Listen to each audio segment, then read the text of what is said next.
to engage more millennials, you've got to kiss a lot of frogs and develop organizations that get used to kissing a lot of frogs to try as many things as you can so that you can get smarter and have more impact. How do we engage people online and offline really is a question that should concern funders and program designers, fundraisers, and program administrators. It's really at the core of everything we're doing, because if we're not driving that meaningful action, how do we know that we're creating the change in the world that we're all spending our time doing? I founded an organization called Friend Factor about 3 years ago. Friend Factor is a gay rights organization for straight supporters. We were a 501c3 and C4.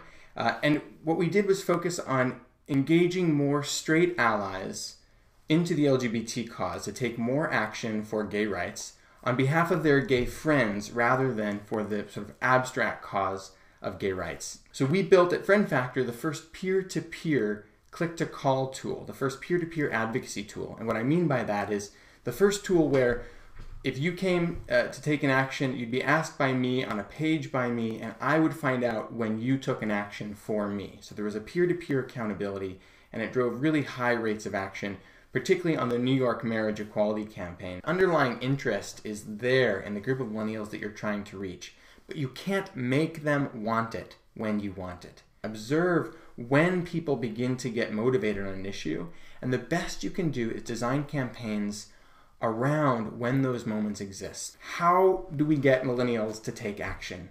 How do we get them from friending or clicking here or liking this to take a real action? Whether that's donate or show up to an event or have a conversation, volunteer, whatever it is for your organization. The answer is this. Ready? There is no one answer, and you should be ashamed for thinking that there was.